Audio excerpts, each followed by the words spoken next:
Chapter 25. Dr. Seward's Diary. The 11th of October, evening. Jonathan Harker has asked me to note this, as he says he is hardly equal to the task, and he wants an exact record kept. I think that none of us were surprised when we were asked to see Mrs. Harker a little before the time of sunset. We have of late come to understand that sunrise and sunset are to her times of peculiar freedom, when her old self can be manifest without any controlling force subduing or restraining her, or inciting her to action. This mood or condition begins some half hour or more before actual sunrise or sunset, and lasts till either the sun is high, or whilst the clouds are still aglow with the rays streaming above the horizon. At first there is a sort of negative condition, as if some tie were loosened, and then the absolute freedom quickly follows. When, however, the freedom ceases, the change back or relapse comes quickly, preceded only by a spell of warning silence. Tonight, when we met, she was somewhat constrained, and bore all the signs of an internal struggle. I put it down myself to her making a violent effort at the earliest instant she could do so. A very few minutes, however, gave her complete control of herself. Then, motioning her husband to sit beside her on the sofa where she was half reclining, she made the rest of us bring chairs up close. Taking her husband's hand in hers, began, "We are all here together in freedom, for perhaps the last time. I know, dear, I know that you will always be with me to the end." This was to her husband, whose hand had, as we could see, tightened upon hers. In the morning we go out upon our task, and God alone knows what may be in store for any of us. You are going to be so good to me as to take me with you. I know that all that brave earnest men can do for a poor weak woman, whose soul perhaps is lost, no, not yet, but is at any rate at stake, you will do. But you must remember that I am not as you are. There is a poison in my blood, in my soul, which may destroy me, which must destroy me, unless some relief comes to us. Oh, my friends, you know as well as I do, that my soul is at stake, and though I know there is one way out for me, you must not and I must not take it. She looked appealingly to us all in turn, beginning and ending with her husband. "What is that way?" asked Van Helsing in a hoarse voice. "What is that way, which we must not, may not, take? That I may die now, either by my own hand or that of another, before the greater evil is entirely wrought.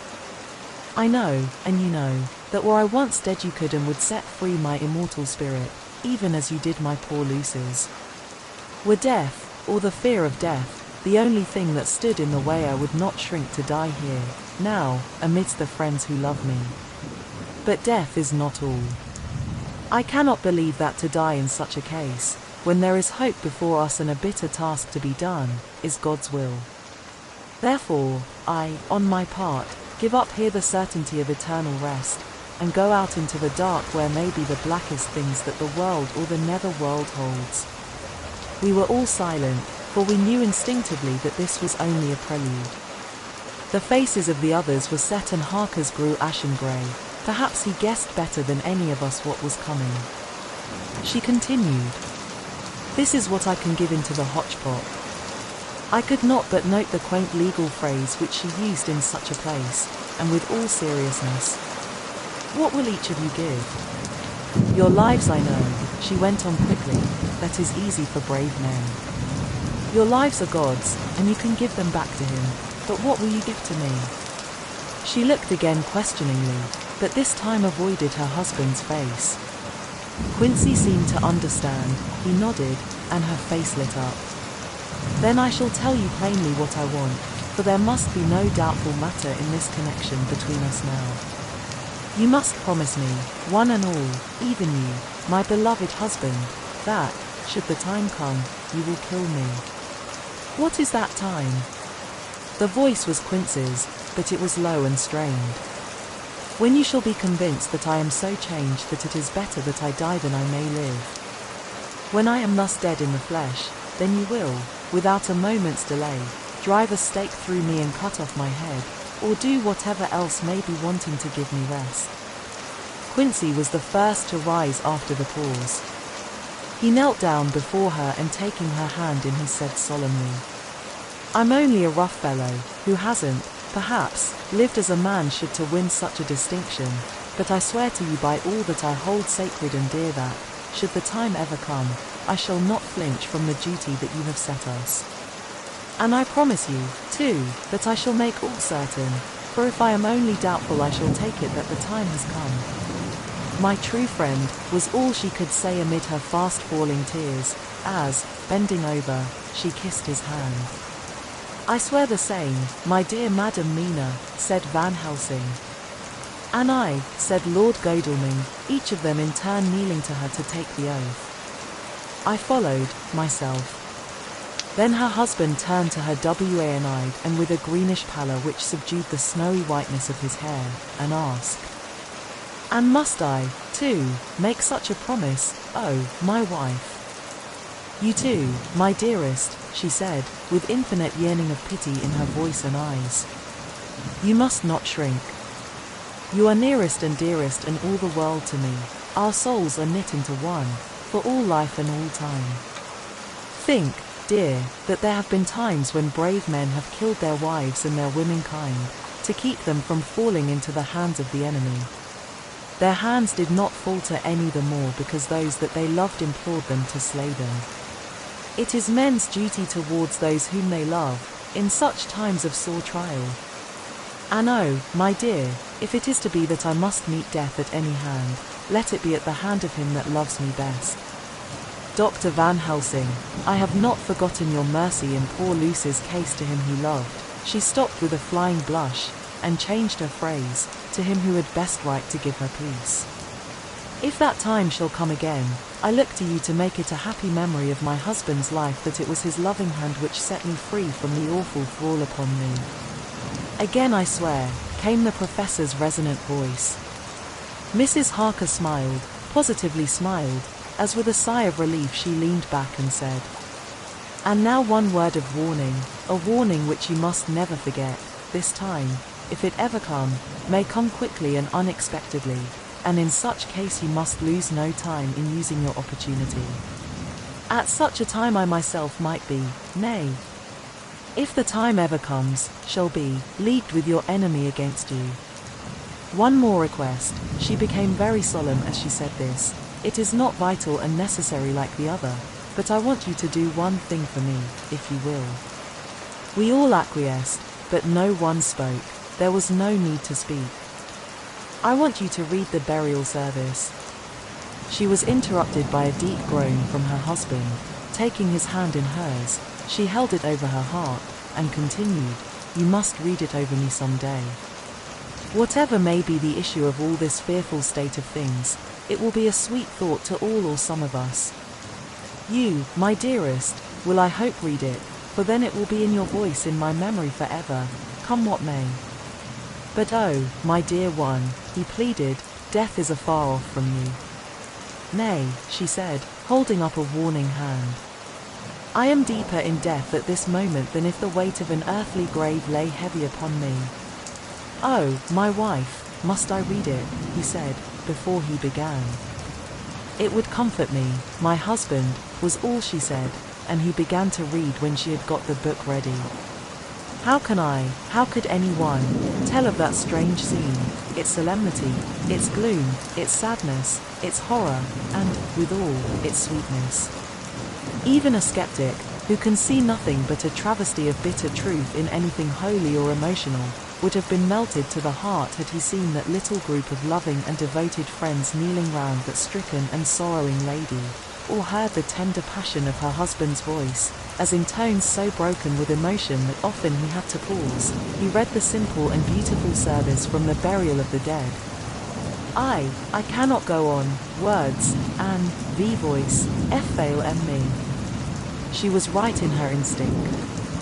Strange as it all was, bizarre as it may hereafter seem even to us who felt its potent influence at the time, it comforted us much, and the silence, which showed Mrs. Harker's coming relapse from her freedom of soul, did not seem so full of despair to any of us as we had dreaded. Jonathan Harker's Journal. The 15th of October, Varna.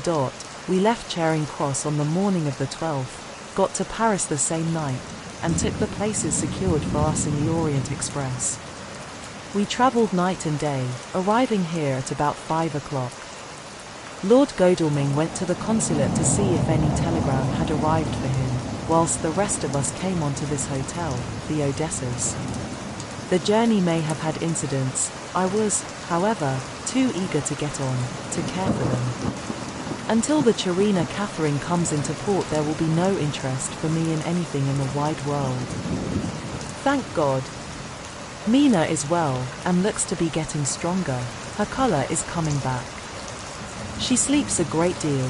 Throughout the journey she slept nearly all the time. Before sunrise and sunset, however, she is very wakeful and alert, and it has become a habit for Van Helsing to hypnotize her at such times.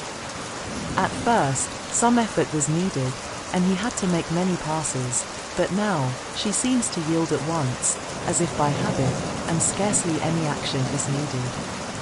He seems to have power at these particular moments to simply will, and her thoughts obey him.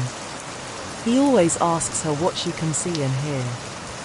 She answers to the first, nothing, all is dark. And to the second, I can hear the waves lapping against the ship, and the water rushing by. Canvas and cordage strain, and masts and yards creak. The wind is high, I can hear it in the shrouds, and the bow throws back the foam. It is evident that the Chirina Catherine is still at sea, hastening on her way to Varna. Lord Godalming has just returned. He had 4 telegrams, one each day since we started, and all to the same effect, that the Chirina Catherine had not been reported to Lloyd's from anywhere. He had arranged before leaving London that his agent should send him every day a telegram saying if the ship had been reported. He was to have a message even if she were not reported, so that he might be sure that there was a watch being kept at the other end of the wire. We had dinner and went to bed early. Tomorrow we are to see the Vice-Consul, and to arrange, if we can, about getting on board the ship as soon as she arrives. Van Helsing says that our chance will be to get on the boat between sunrise and sunset. The Count, even if he takes the form of a bat, cannot cross the running water of his own volition, and so cannot leave the ship. As he dare not change to man's form without suspicion, which he evidently wishes to avoid, he must remain in the box. If, then, we can come on board after sunrise, he is at our mercy, for we can open the box and make sure of him, as we did of poor Lucy, before he wakes. What mercy he shall get from us will not count for much. We think that we shall not have much trouble with officials or the seamen. Thank God. This is the country where bribery can do anything, and we are well supplied with money. We have only to make sure that the ship cannot come into port between sunset and sunrise without our being warned, and we shall be safe. Judge Moneybag will settle this case, I think. The 16th of October. Mina's report still the same, lapping waves and rushing water, darkness and favouring winds. We are evidently in good time, and when we hear of the Chirina Catherine we shall be ready. As she must pass the Dardanelles we are sure to have some report. The 17th of October. Everything is pretty well fixed now, I think, to welcome the Count on his return from his tour. Godalming told the shippers that he fancied that the box sent aboard might contain something stolen from a friend of his, and got a half consent that he might open it at his own risk.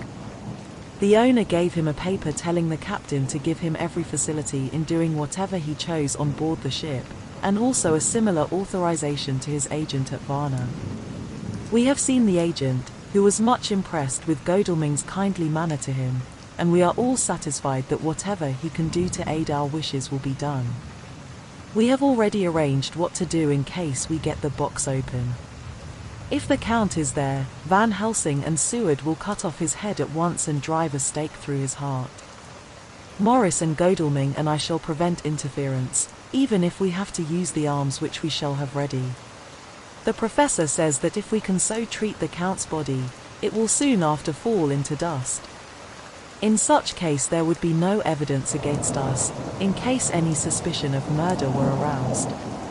But even if it were not, we should stand or fall by our act, and perhaps someday this very script may be evidence to come between some of us and a rope.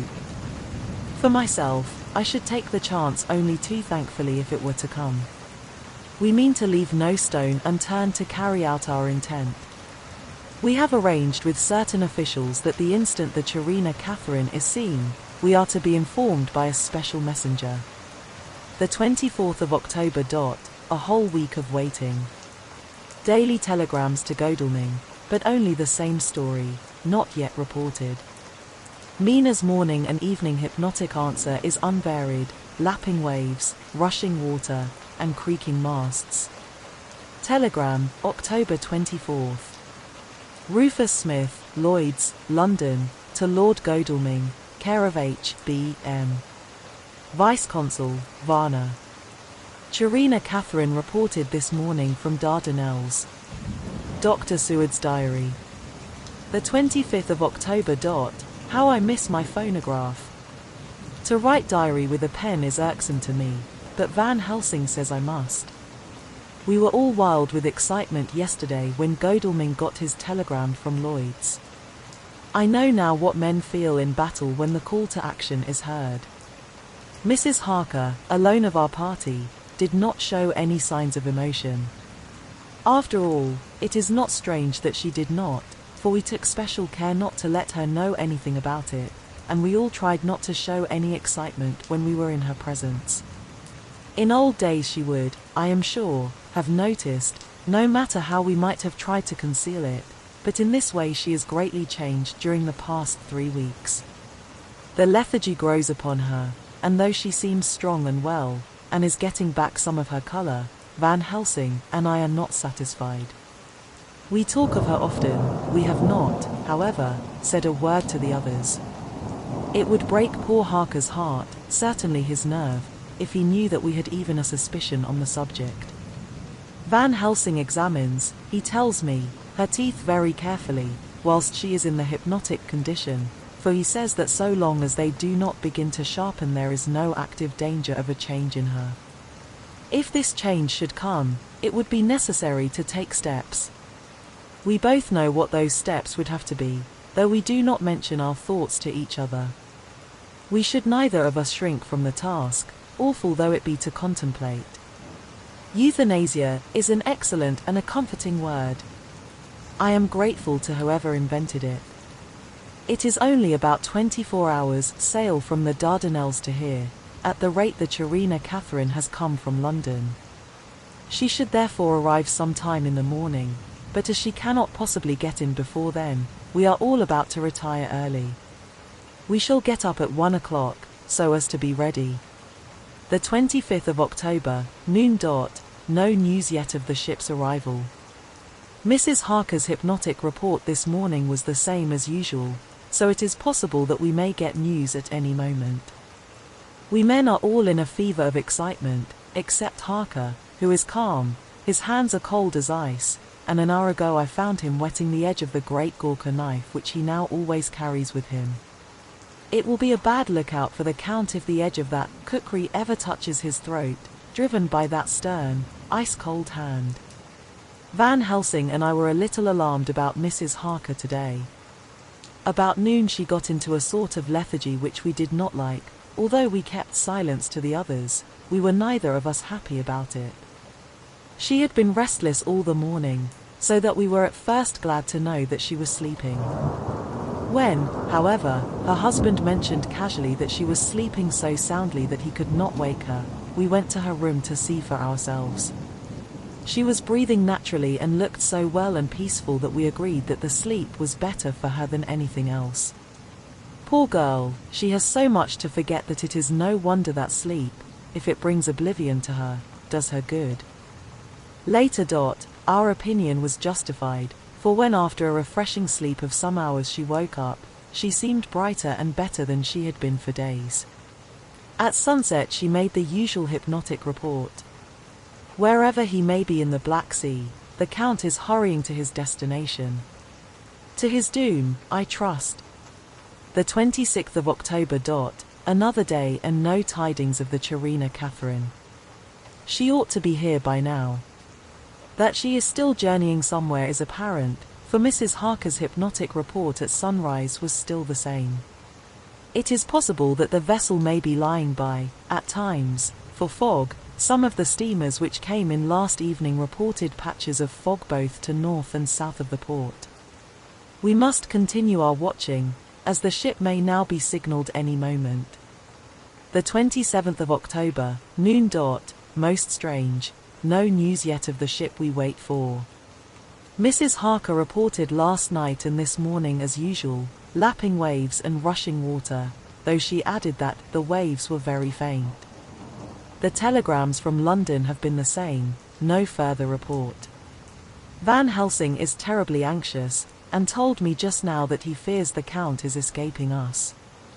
He added significantly, "I did not like that lethargy of Madame Mina's. Souls and memories can do strange things during trance." I was about to ask him more, but Harker just then came in, and he held up a warning hand. "We must try tonight at sunset to make her speak more fully when in her hypnotic state." The 28th of October dot, telegram. Rufus Smith, London, to Lord Godalming, Care H.B.M. Vice-Consul, Varna. Chirina Catherine reported entering Galatz at 1 o'clock today. Dr. Seward's diary. The 28th of October dot, when the telegram came announcing the arrival in Galatz, I do not think it was such a shock to any of us as might have been expected. True, we did not know whence, or how, or when, the bolt would come, but I think we all expected that something strange would happen. The delay of arrival at Varna made us individually satisfied that things would not be just as we had expected. We only waited to learn where the change would occur. Nonetheless, however, was it a surprise? I suppose that nature works on such a hopeful basis that we believe against ourselves that things will be as they ought to be, not as we should know that they will be. Transcendentalism is a beacon to the angels, even if it be a will-o'-the-wisp to man.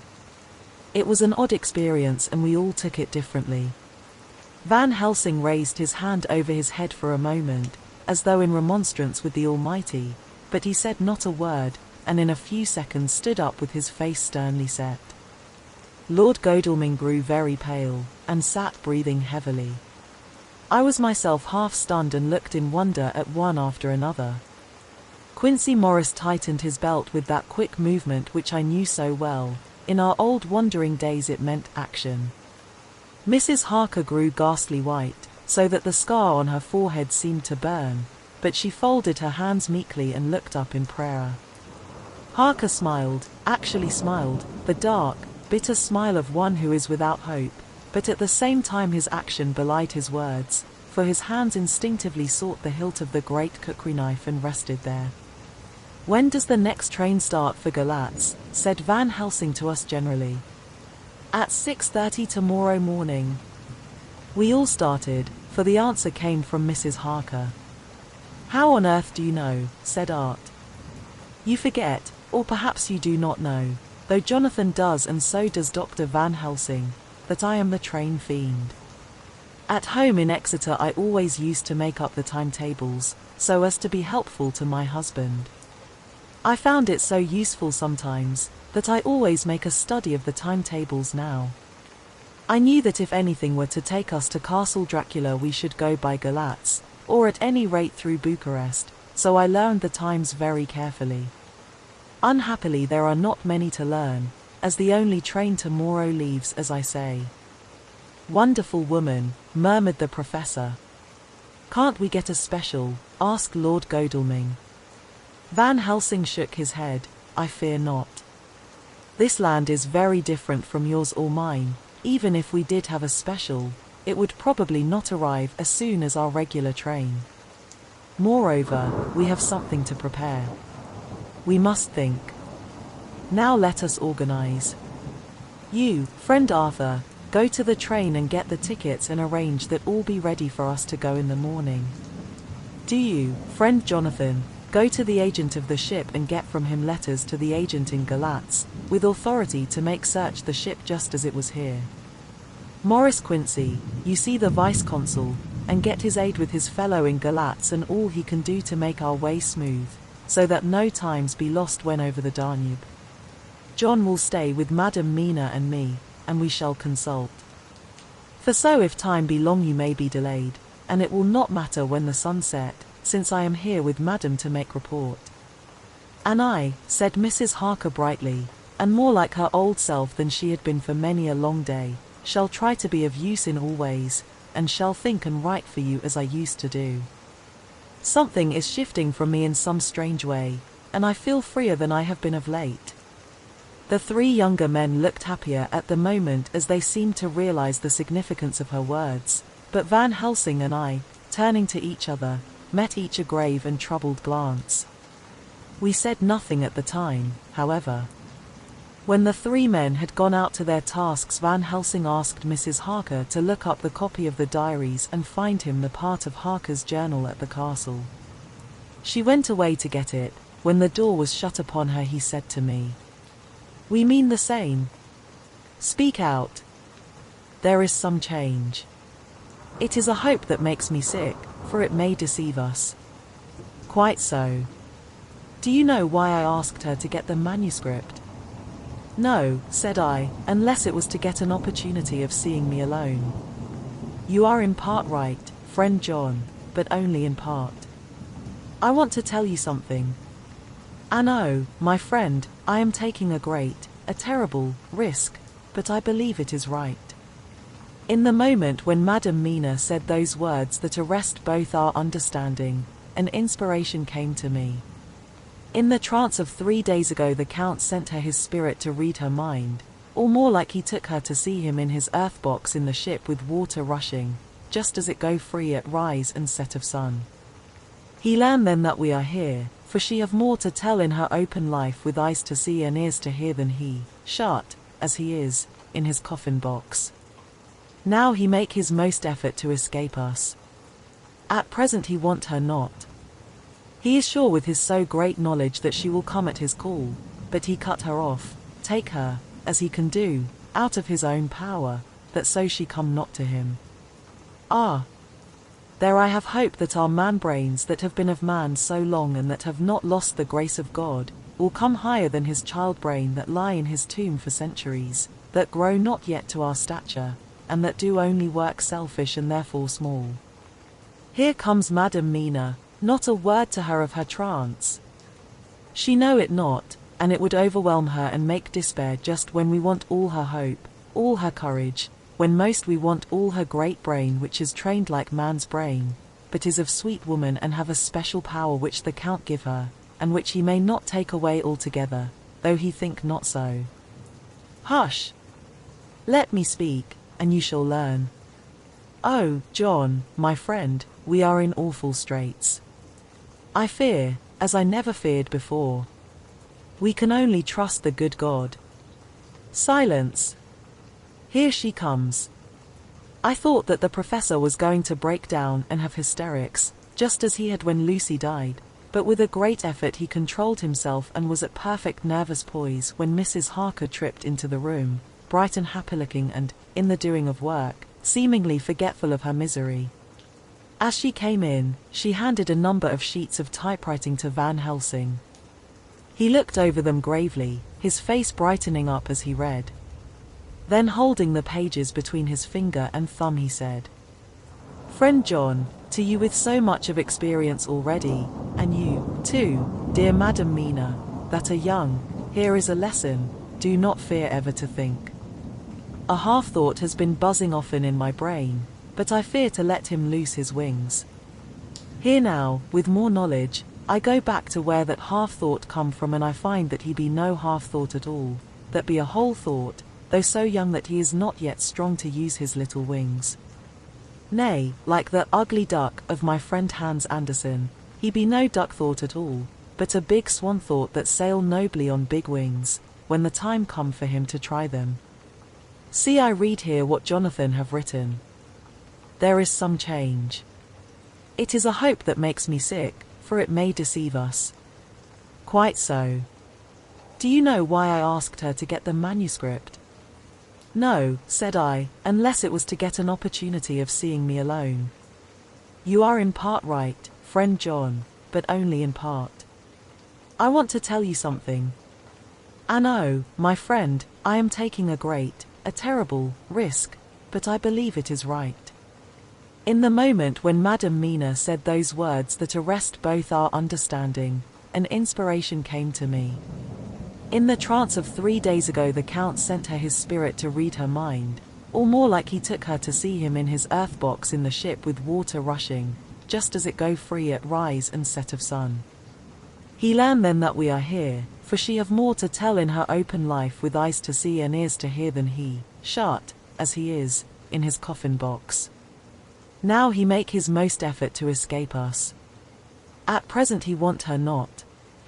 He is sure with his so great knowledge that she will come at his call, but he cut her off, take her, as he can do, out of his own power, that so she come not to him. Ah! There I have hope that our man-brains that have been of man so long and that have not lost the grace of God, will come higher than his child-brain that lie in his tomb for centuries, that grow not yet to our stature, and that do only work selfish and therefore small. Here comes Madame Mina, not a word to her of her trance. She know it not, and it would overwhelm her and make despair just when we want all her hope, all her courage, when most we want all her great brain which is trained like man's brain, but is of sweet woman and have a special power which the Count give her, and which he may not take away altogether, though he think not so. Hush! Let me speak, and you shall learn. Oh, John, my friend, we are in awful straits. I fear, as I never feared before. We can only trust the good God. Silence! Here she comes. I thought that the professor was going to break down and have hysterics, just as he had when Lucy died, but with a great effort he controlled himself and was at perfect nervous poise when Mrs. Harker tripped into the room, bright and happy-looking and, in the doing of work, seemingly forgetful of her misery. As she came in, she handed a number of sheets of typewriting to Van Helsing. He looked over them gravely, his face brightening up as he read. Then holding the pages between his finger and thumb he said, "Friend John, to you with so much of experience already, and you, too, dear Madame Mina, that are young, here is a lesson, do not fear ever to think. A half-thought has been buzzing often in my brain, but I fear to let him loose his wings. Here now, with more knowledge, I go back to where that half-thought come from and I find that he be no half-thought at all, that be a whole thought, though so young that he is not yet strong to use his little wings. Nay, like the ugly duck of my friend Hans Andersen, he be no duck-thought at all, but a big swan-thought that sail nobly on big wings, when the time come for him to try them. See, I read here what Jonathan have written. That other of his race who, in a later age, again and again, brought his forces over the great river into Turkey land, who, when he was beaten back, came again, and again, and again, though he had to come alone from the bloody field where his troops were being slaughtered, since he knew that he alone could ultimately triumph. What does this tell us? Not much. No. The Count's child thought see nothing, therefore he speaks so free. Your man thought see nothing, my man thought see nothing, till just now. No. But there comes another word from someone who speak without thought because she, too, know not what it might mean. Just as there are elements which rest, yet when in nature's course they move on their way and they touch, then poof. And there comes a flash of light, heaven-wide, that blind and kill and destroy some, but that show up all earth below for leagues and leagues. Is it not so? Well, I shall explain. To begin, have you ever studied the philosophy of crime? Yes, and no, you, John, yes, for it is a study of insanity. You, no, Madame Mina, for crime touch you not but once. Still, your mind works true, and argues not a particulari ad universale. There is this peculiarity in criminals. It is so constant, in all countries and at all times, that even police, who know not much from philosophy, come to know it empirically, that it is. That is to be empiric. The criminal always work at one crime, that is the true criminal who seems predestinate to crime, and who will of none other. This criminal has not full man brain. He is clever and cunning and resourceful, but he be not of man stature as to brain. He be of child brain in much. Now this criminal of ours is predestinate to crime also, he, too, have child brain, and it is of the child to do what he have done. The little bird, the little fish, the little animal learn not by principle, but empirically, and when he learn to do, then there is to him the ground to start from to do more. Dos plus do, said Archimedes. Give me a fulcrum, and I shall move the world. To do once, is the fulcrum whereby child brain become man brain, and until he have the purpose to do more, he continue to do the same again every time, just as he had done before. Oh, my dear, I see that your eyes are opened, and that to you the lightning flash show all the leagues, for Mrs. Harker began to clap her hands and her eyes sparkled. He went on. Now you shall speak. Tell us two dry men of science what you see with those so bright eyes. He took her hand and held it whilst she spoke. His finger and thumb closed on her pulse, as I thought instinctively and unconsciously, as she spoke. The Count is a criminal and of criminal type. Nordor and Lombroso would so classify him, and qua criminal he is of imperfectly formed mind. Thus, in a difficulty he has to seek resource in habit. His past is a clue, and the one page of it that we know, and that from his own lips, tells that once before, when in what Mr. Morris would call a tight place, he went back to his own country from the land he had tried to invade, and thence, without losing purpose, prepared himself for a new effort. He came again better equipped for his work, and won. So he came to London to invade a new land. He was beaten, and when all hope of success was lost, and his existence in danger, he fled back over the sea to his home, just as formerly he had fled back over the Danube from Turkey land. Good, good. Oh, you so clever lady, said Van Helsing, enthusiastically, as he stooped and kissed her hand. A moment later he said to me, as calmly as though we had been having a sick-room consultation. 72 only, and in all this excitement. I have hope. Turning to her again, he said with keen expectation. But go on. Go on. There is more to tell if you will. Be not afraid, John, and I know. I do in any case, and shall tell you if you are right. Speak, without fear. I will try to, but you will forgive me if I seem egotistical. Nay. Fear not, you must be egotist, for it is of you that we think. Then, as he is criminal he is selfish, and as his intellect is small and his action is based on selfishness, he confines himself to one purpose. That purpose is remorseless. As he fled back over the Danube, leaving his forces to be cut to pieces, so now he is intent on being safe, careless of all. So his own selfishness frees my soul somewhat from the terrible power which he acquired over me on that dreadful night. I felt it. Oh, I felt it. Thank God, for his great mercy. My soul is freer than it has been since that awful hour, and all that haunts me is a fear lest in some trance or dream he may have used my knowledge for his ends. The professor stood up. He has so used your mind, and by it he has left us here in Varna, whilst the ship that carried him rushed through enveloping fog up to Galatz, where, doubtless, he had made preparation for escaping from us.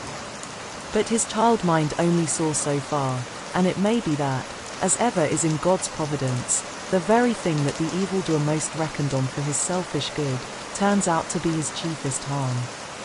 The hunter is taken in his own snare, as the great psalmist says.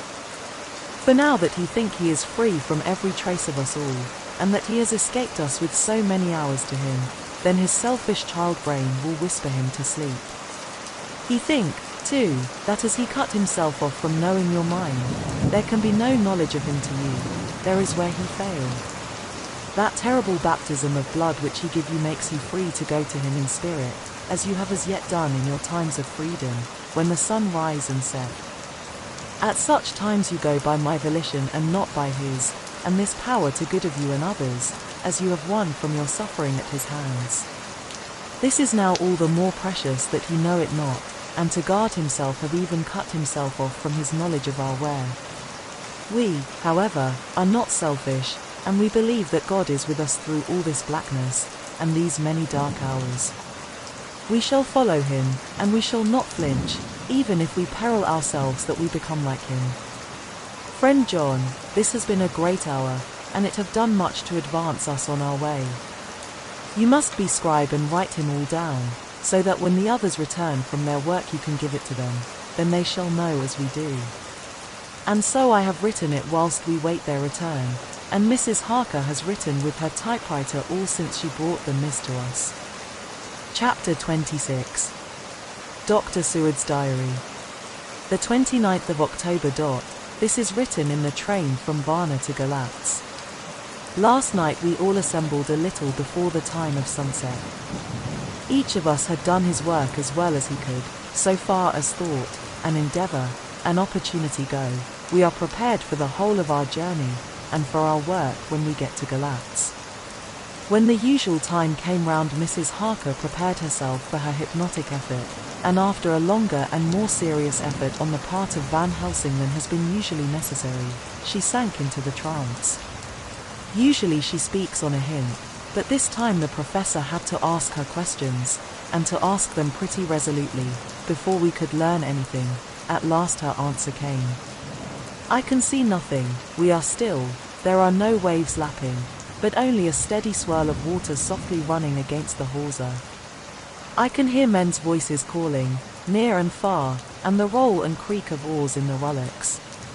A gun is fired somewhere, the echo of it seems far away. There is tramping of feet overhead, and ropes and chains are dragged along. What is this? There is a gleam of light, I can feel the air blowing upon me. Here she stopped. She had risen, as if impulsively, from where she lay on the sofa, and raised both her hands, palms upwards, as if lifting a weight. Van Helsing and I looked at each other with understanding. Quincy raised his eyebrows slightly and looked at her intently, whilst Harker's hand instinctively closed round the hilt of his kukri. There was a long pause. We all knew that the time when she could speak was passing, but we felt that it was useless to say anything. Suddenly she sat up, and, as she opened her eyes, said sweetly, "Would none of you like a cup of tea? You must all be so tired." We could only make her happy, and so acquiesced. She bustled off to get tea. When she had gone, Van Helsing said, "You see, my friends, he is close to land, he has left his earth chest. But he is yet to get on shore. In the night he may lie hidden somewhere, but if he be not carried on shore, or if the ship do not touch it, he cannot achieve the land. In such case he can, if it be in the night, change his form and can jump or fly on shore, as he did at Whitby. But if the day come before he get on shore, then, unless he be carried, he cannot escape. And if he be carried, then the customs men may discover what the box contained. Thus, in fine, if he escape not on shore tonight, or before dawn, there will be the whole day lost to him. We may then arrive in time, for if he escape not at night we shall come on him in daytime, boxed up and at our mercy, for he dare not be his true self, awake and visible, lest he be discovered." There was no more to be said, so we waited in patience until the dawn, at which time we might learn more from Mrs. Harker. Early this morning we listened, with breathless anxiety, for her response in her trance. The hypnotic stage was even longer in coming than before, and when it came the time remaining until full sunrise was so short that we began to despair. Van Helsing seemed to throw his whole soul into the effort. At last, in obedience to his will, she made reply. "All is dark. I hear lapping water, level with me, and some creaking as of wood on wood." She paused, and the red sun shot up. "We must wait till tonight." And so it is that we are traveling towards Galatz in an agony of expectation. We are due to arrive between 2 and 3 in the morning, but already, at Bucharest, we are 3 hours late, so we cannot possibly get in till well after sunup. Thus we shall have 2 more hypnotic messages from Mrs. Harker. Either or both may possibly throw more light on what is happening. Later. Sunset has come and gone. Fortunately it came at a time when there was no distraction, for had it occurred whilst we were at a station, we might not have secured the necessary calm and isolation. Mrs. Harker yielded to the hypnotic influence even less readily than this morning. I am in fear that her power of reading the Count's sensations may die away, just when we want it most. It seems to me that her imagination is beginning to work. Whilst she has been in the trance hitherto, she has confined herself to the simplest of facts. If this goes on, it may ultimately mislead us. If I thought that the Count's power over her would die away equally with her power of knowledge, it would be a happy thought, but I am afraid that it may not be so. When she did speak, her words were enigmatical. Something is going out, I can feel it pass me like a cold wind. I can hear, far off, confused sounds, as of men talking in strange tongues, fierce falling water, and the howling of wolves. She stopped and a shudder ran through her, increasing in intensity for a few seconds, till, at the end, she shook as though in a palsy. She said no more, even in answer to the professor's imperative questioning. When she woke from the trance, she was cold, and exhausted, and languid, but her mind was all alert. She could not remember anything, but asked what she had said.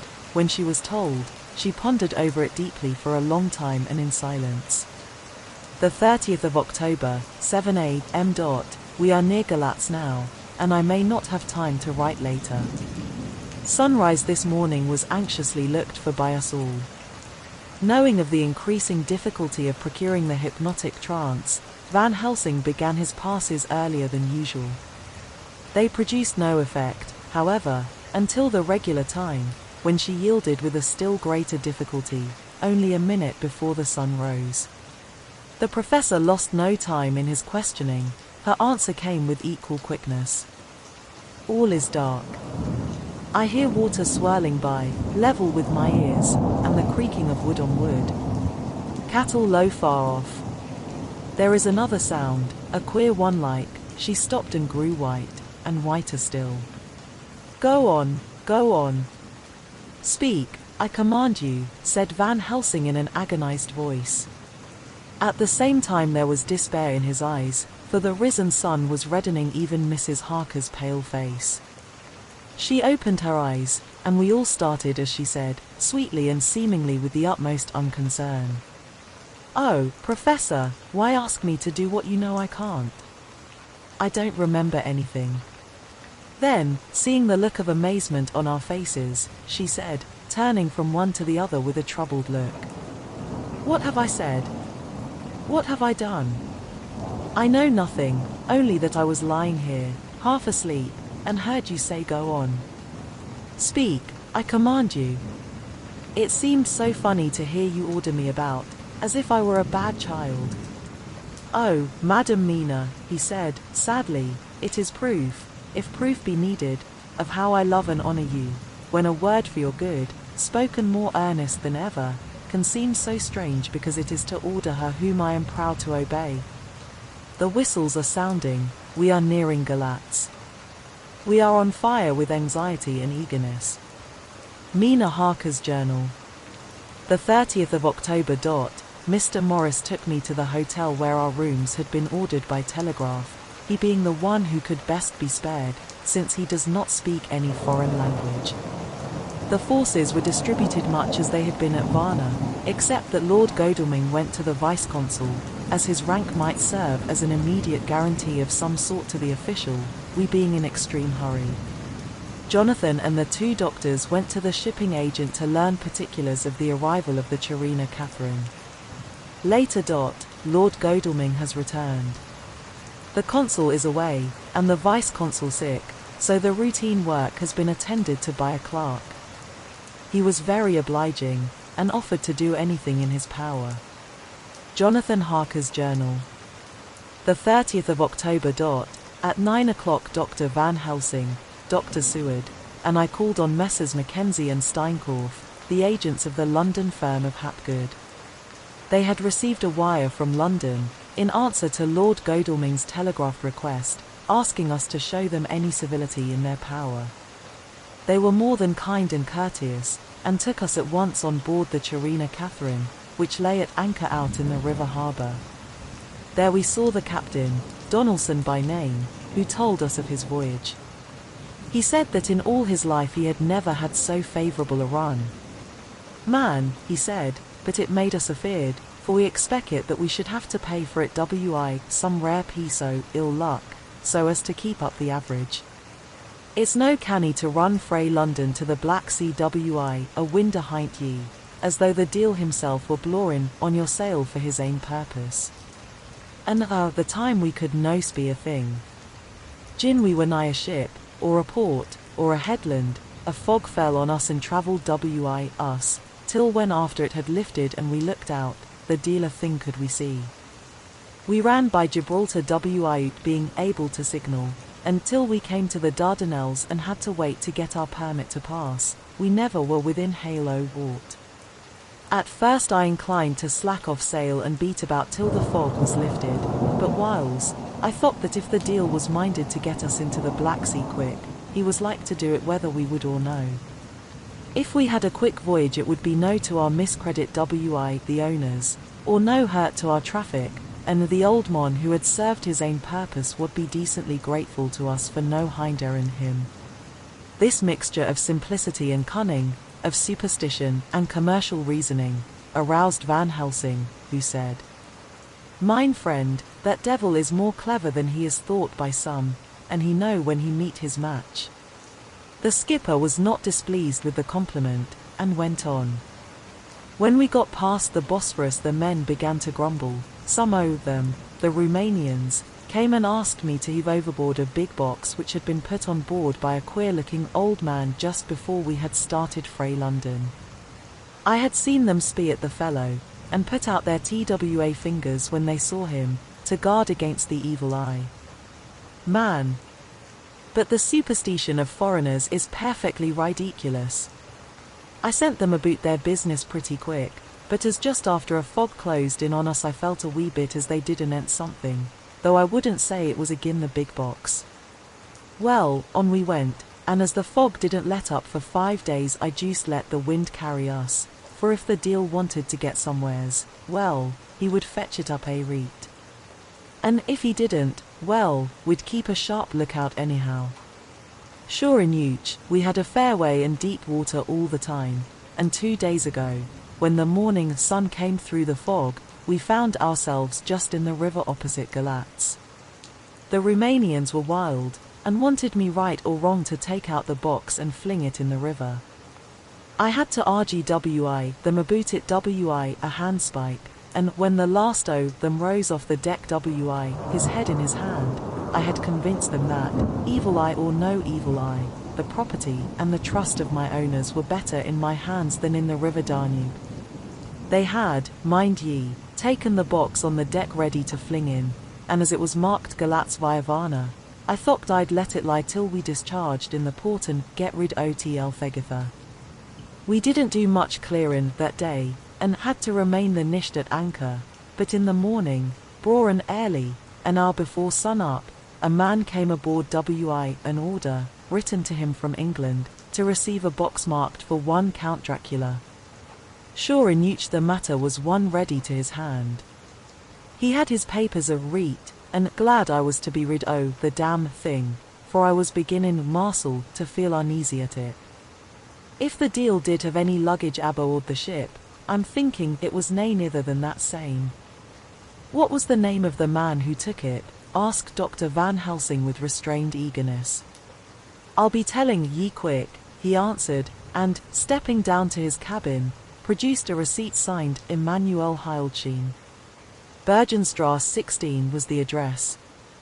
We found out that this was all the captain knew, so with thanks we came away. We found Heilchen in his office, a Hebrew of rather the Adelphi theatre type, with a nose like a sheep, and a fez. His arguments were pointed with specie, we doing the punctuation, and with a little bargaining he told us what he knew. This turned out to be simple but important. He had received a letter from Mr. Deville of London, telling him to receive, if possible before sunrise so as to avoid customs, a box which would arrive at Galatz in the Czarina Catherine. This he was to give in charge to a certain Petrov Skinsky, who dealt with the Slovaks who traded down the river to the port. He had been paid for his work by an English banknote, which had been duly cashed for gold at the Danube International Bank.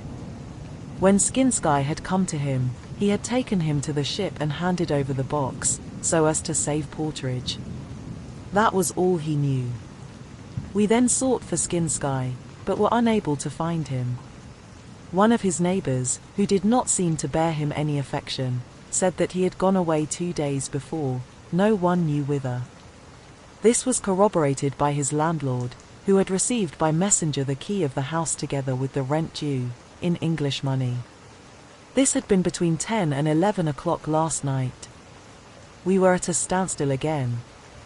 Whilst we were talking, one came running and breathlessly gasped out that the body of Skinsky had been found inside the wall of the churchyard of St. Peter, and that the throat had been torn open as if by some wild animal. Those we had been speaking with ran off to see the horror, the women crying out, "This is the work of a Slovak." We hurried away lest we should have been in some way drawn into the affair, and so detained. As we came home we could arrive at no definite conclusion. We were all convinced that the box was on its way, by water, to somewhere, but where that might be we would have to discover. With heavy hearts we came home to the hotel to Mina. When we met together, the first thing was to consult as to taking Mina again into our confidence. Things are getting desperate, and it is at least a chance, though a hazardous one. As a preliminary step, I was released from my promise to her. Mina Harker's journal. The 30th of October, evening. They were so tired and worn out and dispirited that there was nothing to be done till they had some rest, so I asked them all to lie down for half an hour whilst I should enter everything up to the moment. I feel so grateful to the man who invented the traveller's typewriter, and to Mr. Morris for getting this one for me. I should have felt quite astray doing the work if I had to write with a pen. It is all done, poor dear, dear Jonathan, what he must have suffered, what must he be suffering now? He lies on the sofa hardly seeming to breathe, and his whole body appears in collapse. His brows are knit, his face is drawn with pain. Poor fellow, maybe he is thinking, and I can see his face all wrinkled up with the concentration of his thoughts. Oh! If I could only help at all. I shall do what I can. I have asked Dr. Van Helsing, and he has got me all the papers that I have not yet seen. Whilst they are resting, I shall go over all carefully, and perhaps I may arrive at some conclusion. I shall try to follow the professor's example, and think without prejudice on the facts before me. I do believe that under God's providence I have made a discovery. I shall get the maps and look over them. I am more than ever sure that I am right. My new conclusion is ready, so I shall get our party together and read it. They can judge it, it is well to be accurate, and every minute is precious. Mina Harker's memorandum. Entered in her journal. Ground of inquiry. Count Dracula's problem is to get back to his own place. A. He must be brought back by someone. This is evident, for had he power to move himself as he wished he could go either as man, or wolf, or bat, or in some other way. He evidently fears discovery or interference, in the state of helplessness in which he must be, confined as he is between dawn and sunset in his wooden box. B. How is he to be taken? Here a process of exclusions may help us. By road, by rail, by water. 1. By road. There are endless difficulties, especially in leaving the city. X. There are people, and people are curious, and investigate. A hint, a surmise, a doubt as to what might be in the box, would destroy him. Y, there are, or there may be, customs and octroi officers to pass. Z, his pursuers might follow. This is his highest fear, and in order to prevent his being betrayed he has repelled, so far as he can, even his victim, me. 2. By rail. There is no one in charge of the box. It would have to take its chance of being delayed, and delay would be fatal, with enemies on the track. True, he might escape at night, but what would he be, if left in a strange place with no refuge that he could fly to? This is not what he intends, and he does not mean to risk it. 3. By water. Here is the safest way, in one respect, but with most danger in another. On the water he is powerless except at night, even then he can only summon fog and storm and snow and his wolves. But were he wrecked, the living water would engulf him, helpless, and he would indeed be lost. He could have the vessel drive to land, but if it were unfriendly land, wherein he was not free to move, his position would still be desperate. We know from the record that he was on the water, so what we have to do is to ascertain what water. The first thing is to realize exactly what he has done as yet. We may, then, get a light on what his later task is to be. Firstly. We must differentiate between what he did in London as part of his general plan of action, when he was pressed for moments and had to arrange as best he could. Secondly, we must see, as well as we can surmise it from the facts we know of, what he has done here. As to the first, he evidently intended to arrive at Galatz, and sent invoice to Varna to deceive us lest we should ascertain his means of exit from England. His immediate and sole purpose then was to escape. The proof of this is the letter of instructions sent to Emanuel Heildschein to clear and take away the box before sunrise. There is also the instruction to Petrov Skinsky. These we must only guess at, but there must have been some letter or message, since Skinsky came to Heildschein. That, so far, his plans were successful we know. The Cherina Catherine made a phenomenally quick journey, so much so that Captain Donelson's suspicions were aroused, but his superstition united with his canniness played the Count's game for him, and he ran with his favouring wind through fogs and all till he brought up blindfold at Galatz. That the Count's arrangements were well made, has been proved. Heildschein cleared the box, took it off, and gave it to Skinsky. Skinsky took it, and here we lose the trail. We only know that the box is somewhere on the water, moving along. The customs and the octroi, if there be any, have been avoided. Now we come to what the Count must have done after his arrival, on land, at Galatz. The box was given to Skinsky before sunrise. At sunrise the Count could appear in his own form. Here, we ask why Skinsky was chosen at all to aid in the work. In my husband's diary, Skinsky is mentioned as dealing with the Slovaks who trade down the river to the port, and the man's remark, that the murder was the work of a Slovak, showed the general feeling against his class. The Count wanted isolation.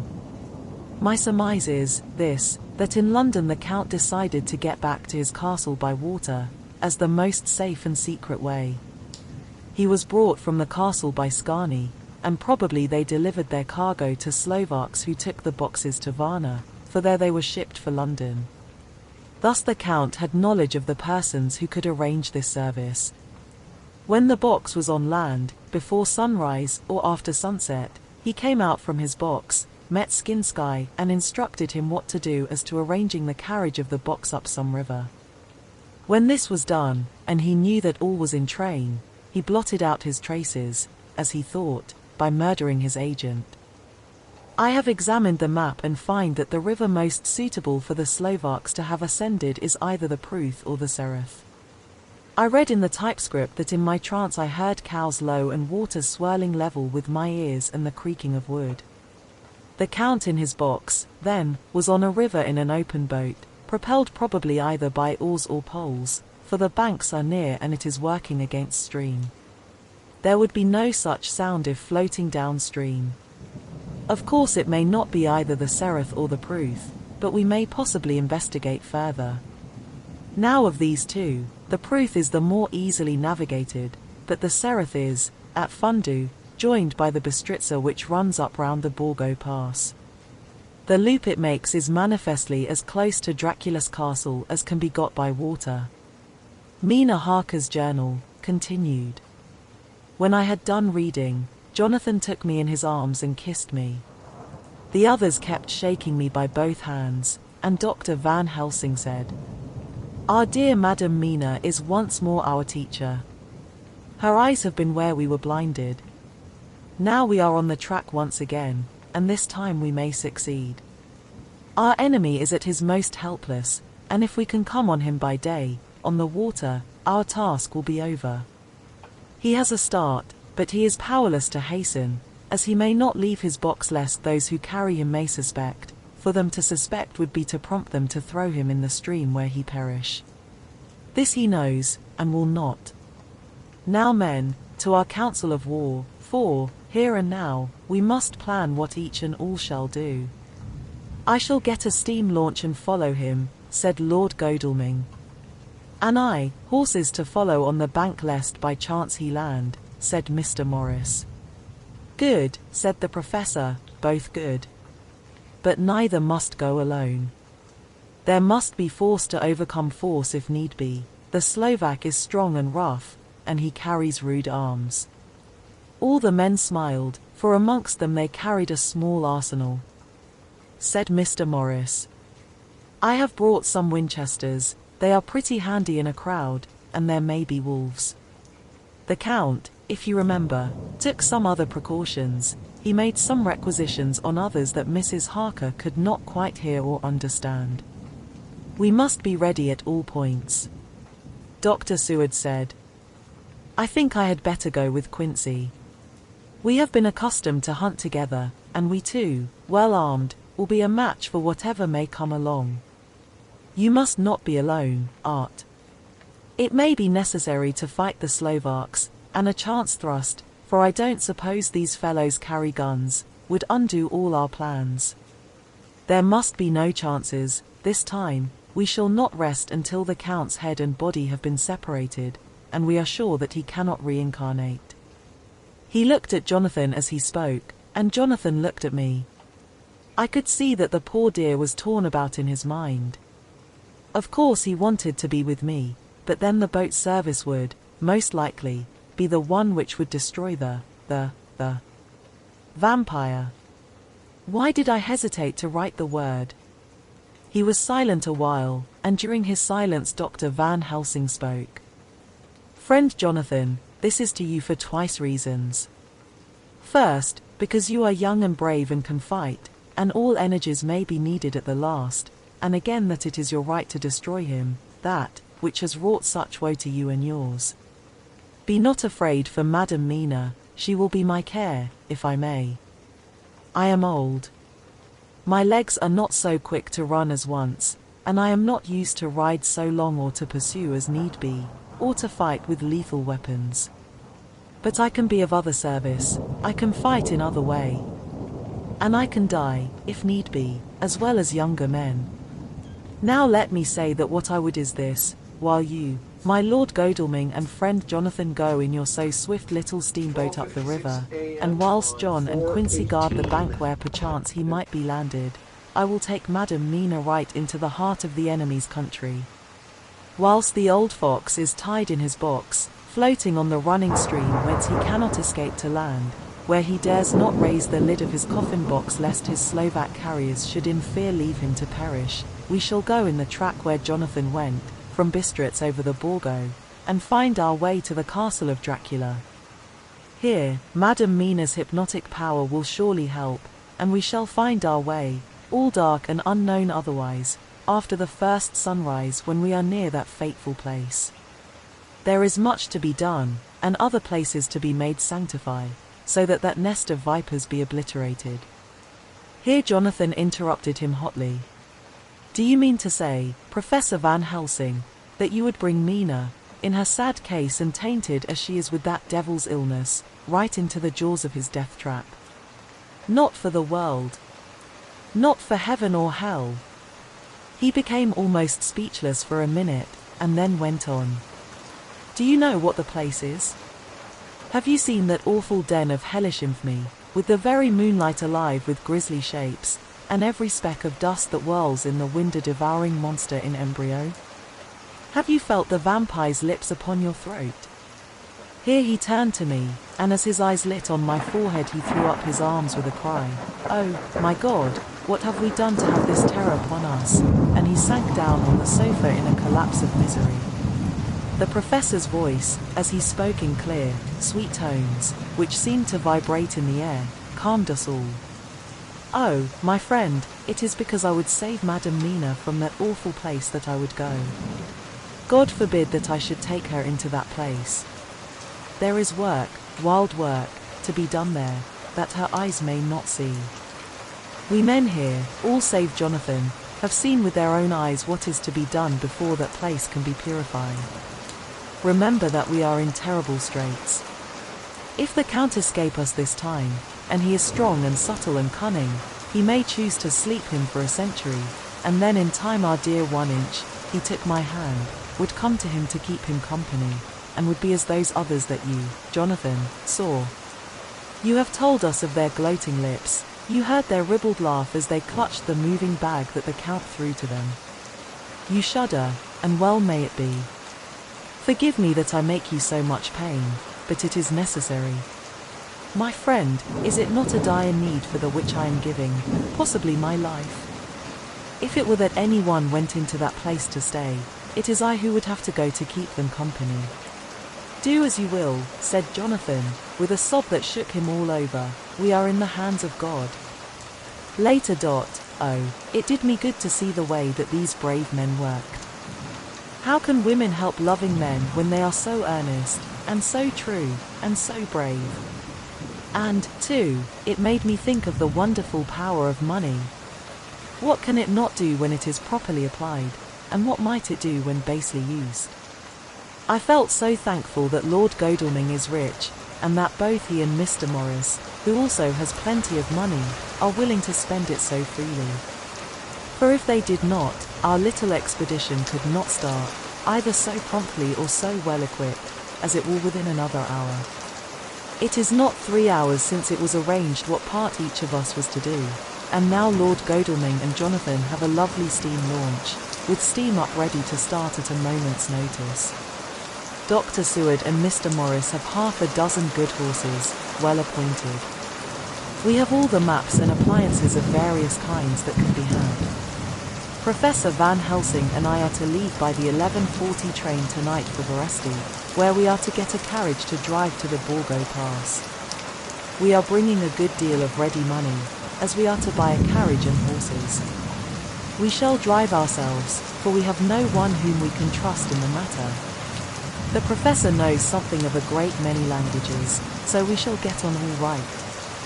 We have all got arms, even for me a large bore revolver. Jonathan would not be happy unless I was armed like the rest. Alas! I cannot carry one arm that the rest do, the scar on my forehead forbids that. Dear Dr. Van Helsing comforts me by telling me that I am fully armed as there may be wolves. The weather is getting colder every hour, and there are snow flurries which come and go as warnings. Later. It took all my courage to say goodbye to my darling. We may never meet again. Courage, Mina. The professor is looking at you keenly, his look is a warning.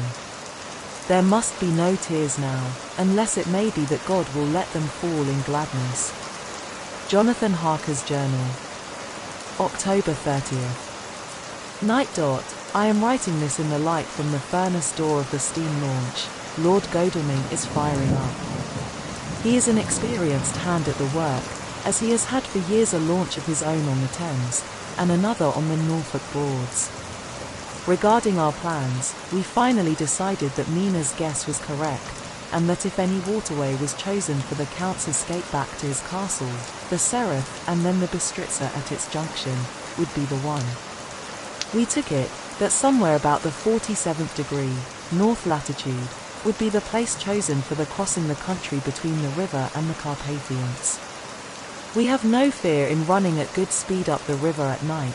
There is plenty of water, and the banks are wide enough apart to make steaming, even in the dark, easy enough.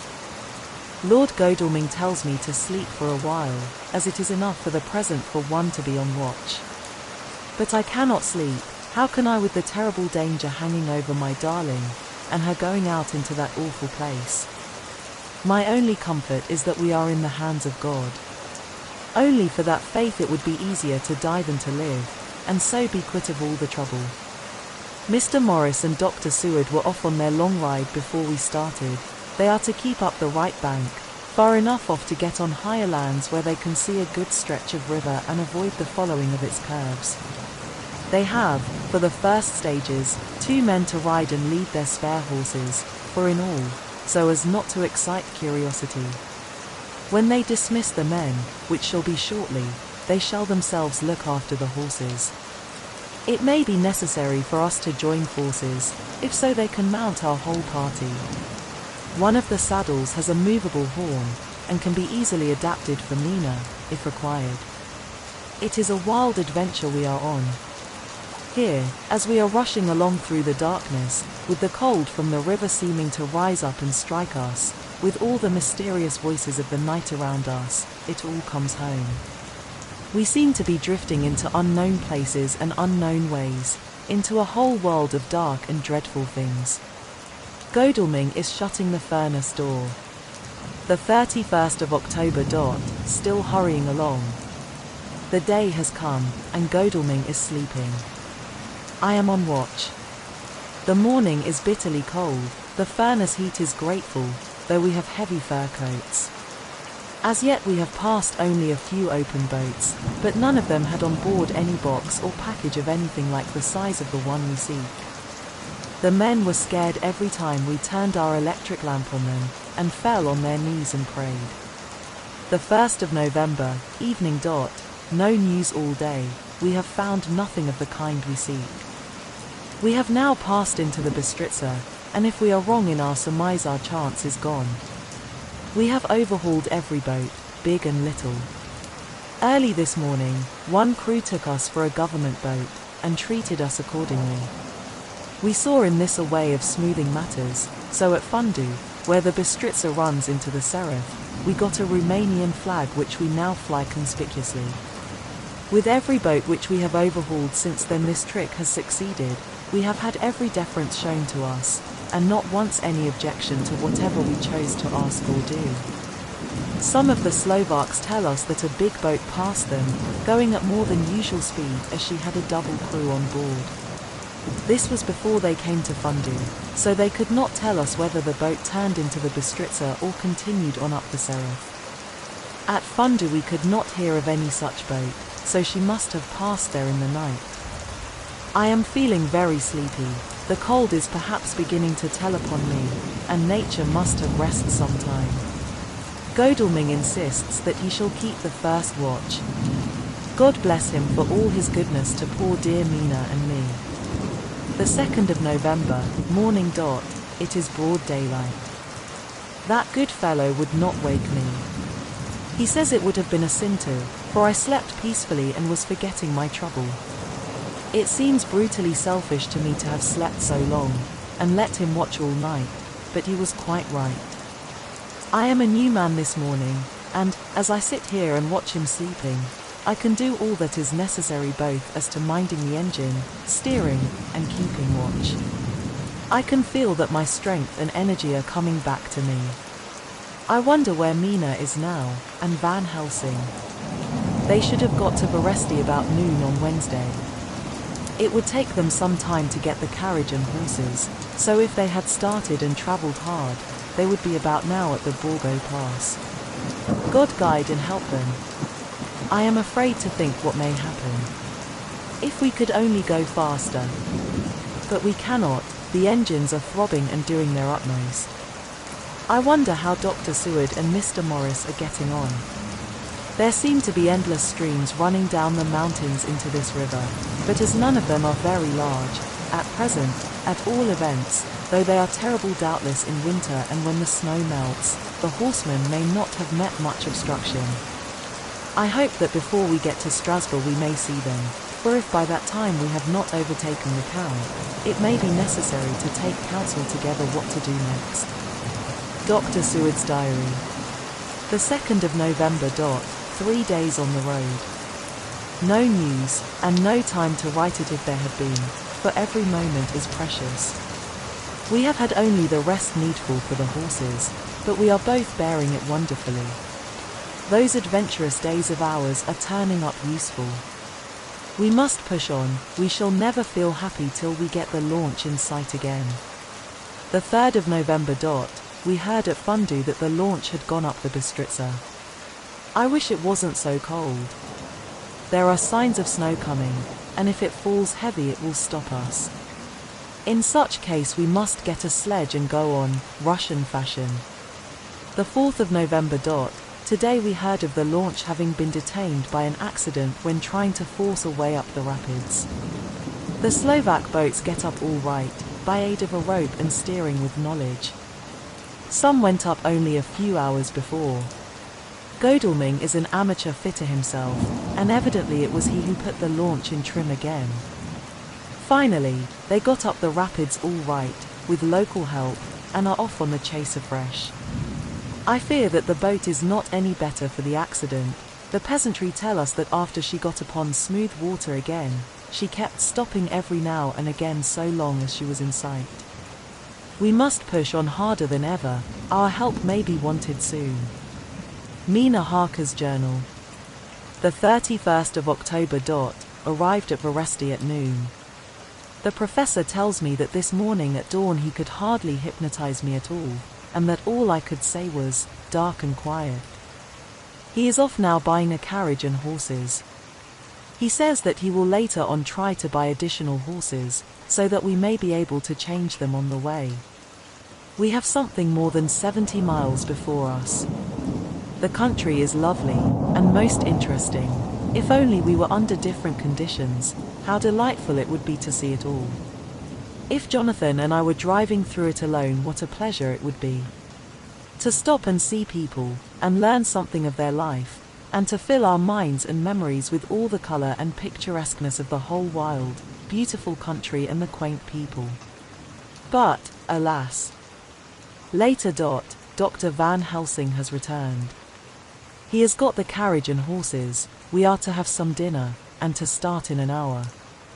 The landlady is putting us up a huge basket of provisions, it seems enough for a company of soldiers. The professor encourages her, and whispers to me that it may be a week before we can get any good food again. He has been shopping too, and has sent home such a wonderful lot of fur coats and wraps, and all sorts of warm things. There will not be any chance of our being cold. We shall soon be off. I am afraid to think what may happen to us. We are truly in the hands of God. He alone knows what may be, and I pray him, with all the strength of my sad and humble soul, that he will watch over my beloved husband, that whatever may happen, Jonathan may know that I loved him and honored him more than I can say, and that my latest and truest thought will be always for him. Chapter 27. Mina Harker's journal. The 1st of November. All day long we have travelled, and at a good speed. The horses seem to know that they are being kindly treated, for they go willingly their full stage at best speed. We have now had so many changes and find the same thing so constantly that we are encouraged to think that the journey will be an easy one. Dr. Van Helsing is laconic. He tells the farmers that he is hurrying to Bistritz, and pays them well to make the exchange of horses. We get hot soup, or coffee, or tea, and off we go. It is a lovely country, full of beauties of all imaginable kinds, and the people are brave, and strong, and simple, and seem full of nice qualities. They are very, very superstitious. In the first house where we stopped, when the woman who served us saw the scar on my forehead, she crossed herself and put out 2 fingers towards me, to keep off the evil eye. I believe they went to the trouble of putting an extra amount of garlic into our food, and I can't abide garlic. Ever since then I have taken care not to take off my hat or veil, and so have escaped their suspicions. We are travelling fast, and as we have no driver with us to carry tales, we go ahead of scandal, but I dare say that fear of the evil eye will follow hard behind us all the way. The professor seems tireless. All day he would not take any rest, though he made me sleep for a long spell. At sunset time he hypnotized me, and he says that I answered as usual: darkness, lapping water, and creaking wood, so our enemy is still on the river. I am afraid to think of Jonathan, but somehow I have now no fear for him, or for myself. I write this whilst we wait in a farmhouse for the horses to be got ready. Dr. Van Helsing is sleeping. Poor dear, he looks very tired and old and grey, but his mouth is set as firmly as a conqueror's. Even in his sleep he is instinct with resolution. When we have well started I must make him rest whilst I drive. I shall tell him that we have days before us, and we must not break down when most of all his strength will be needed. All is ready, we are off shortly. The 2nd of November, morning dot, I was successful, and we took turns driving all night. Now the day is on us, bright though cold. There is a strange heaviness in the air.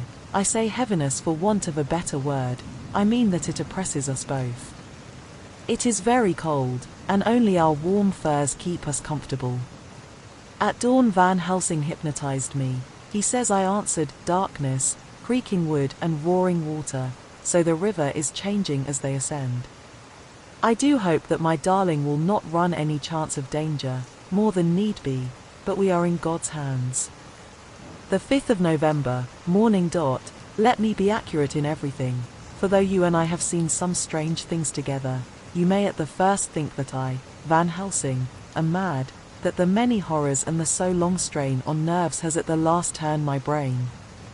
All yesterday we travel, ever getting closer to the mountains, and moving into a more and more wild and desert land. There are great, frowning precipices and much falling water, and nature seemed to have held sometime her carnival. Madam Mina still sleep, and though I did have hunger and appeased it, I could not waken her, even for food. I began to fear that the fatal spell of the place was upon her, tainted as she is with that vampire baptism. Well, said I to myself, if it be that she sleep all the day, it shall also be that I do not sleep at night. As we travel on the rough road, for a road of an ancient and imperfect kind there was, I held down my head and slept. Again I waked with a sense of guilt and of time past, and found Madam Mina still sleeping, and the sun low down. But all was indeed changed. The frowning mountains seemed further away, and we were near the top of a steep rising hill, on summit of which was such a castle as Jonathan tell of in his diary. At once I exulted and feared, for now, for good or ill, the end was near. I woke Madam Mina, and again tried to hypnotize her, but alas, unavailing till too late. Then, ere the great dark came upon us, for even after downsun the heavens reflected the gone sun on the snow, and all was for a time in a great twilight, I took out the horses and fed them in what shelter I could. Then I make a fire, and near it I make Madam Mina, now awake and more charming than ever, sit comfortable amid her rugs. I got ready food, but she would not eat, simply saying that she had not hunger. I did not press her, knowing her unavailingness. But I myself eat, for I must needs now be strong for all. Then, with the fear on me of what might be, I drew a ring so big for her comfort, round where Madam Mina sat, and over the ring I passed some of the wafer, and I broke it fine so that all was well guarded.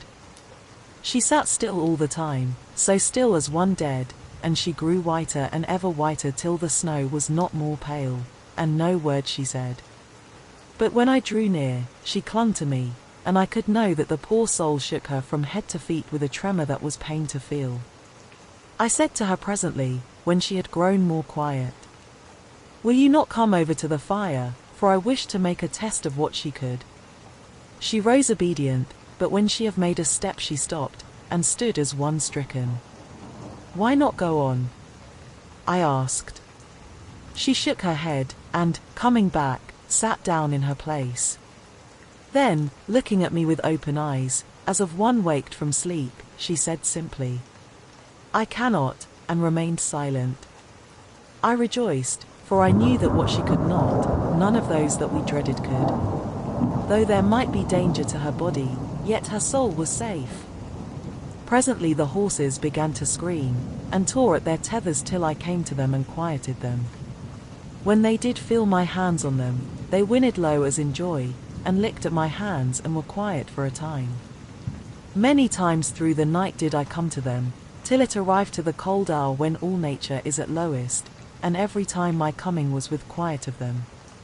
In the cold hour the fire began to die, and I was about stepping forth to replenish it, for now the snow came in flying sweeps and with it a chill mist. Even in the dark there was a light of some kind, as there ever is over snow, and it seemed as though the snow flurries and the wreaths of mist took shape as of women with trailing garments. All was in dead, grim silence, only that the horses whinnied and cowered, as if in terror of the worst. I began to fear, horrible fears, but then came to me the sense of safety in that ring wherein I stood. I began, too, to think that my imaginings were of the night, and the gloom, and the unrest that I have gone through, and all the terrible anxiety. It was as though my memories of all Jonathan's horrid experience were befooling me, for the snowflakes and the mist began to wheel and circle round, till I could get as though a shadowy glimpse of those women that would have kissed him. And then the horses cowered lower and lower, and moaned in terror as men do in pain. Even the madness of fright was not to them, so that they could break away. I feared for my dear Madam Mina when these weird figures drew near and circled round. I looked at her, but she sat calm, and smiled at me. When I would have stepped to the fire to replenish it, she caught me and held me back, and whispered, like a voice that one hears in a dream, so low it was. "No. No. Do not go without. Here you are safe." I turned to her, and looking in her eyes, said, "But you? It is for you that I fear," whereat she laughed, a laugh, low and unreal, and said, "Fear for me?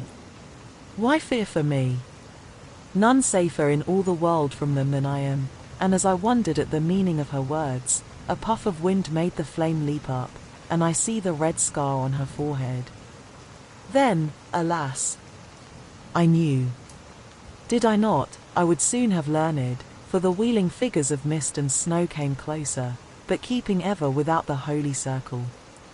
Then they began to materialize till, if God have not taken away my reason, for I saw it through my eyes, there were before me in actual flesh the same three women that Jonathan saw in the room, when they would have kissed his throat. I knew the swaying round forms, the bright hard eyes, the white teeth, the ruddy colour, the voluptuous lips. They smiled ever at poor dear Madam Mina, and as their laugh came through the silence of the night, they twined their arms and pointed to her, and said in those so sweet tingling tones that Jonathan said were of the intolerable sweetness of the water glasses, "Come, sister. Come to us. Come. Come." In fear I turned to my poor Madam Mina, and my heart with gladness leapt like flame, for oh! The terror in her sweet eyes, the repulsion, the horror, told a story to my heart that was all of hope. God be thanked she was not, yet, of them. I seized some of the firewood which was by me, and holding out some of the wafer, advanced on them towards the fire. They drew back before me, and laughed their low horrid laugh. I fed the fire, and feared them not, for I knew that we were safe within our protections. They could not approach me, whilst so armed, nor Madam Mina whilst she remained within the ring, which she could not leave no more than they could enter. The horses had ceased to moan, and lay still on the ground, the snow fell on them softly, and they grew whiter. I knew that there was for the poor beasts no more of terror. And so we remained till the red of the dawn to fall through the snow gloom. I was desolate and afraid, and full of woe and terror, but when that beautiful sun began to climb the horizon life was to me again. At the first coming of the dawn the horrid figures melted in the whirling mist and snow, the wreaths of transparent gloom moved away towards the castle, and were lost. Instinctively, with the dawn coming, I turned to Madam Mina, intending to hypnotize her, but she lay in a deep and sudden sleep, from which I could not wake her. I tried to hypnotize through her sleep, but she made no response, none at all, and the day broke. I fear yet to stir. I have made my fire and have seen the horses, they are all dead. Today I have much to do here, and I keep waiting till the sun is up high, for there may be places where I must go, where that sunlight, though snow and mist obscure it, will be to me a safety. I will strengthen me with breakfast, and then I will to my terrible work. Madam Mina still sleeps, and, God be thanked, she is calm in her sleep. Jonathan Harker's Journal. The 4th of November, evening. The accident to the launch has been a terrible thing for us.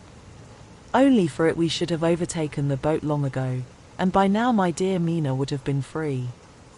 I fear to think of her, off on the wolds near that horrid place. We have got horses, and we follow on the track.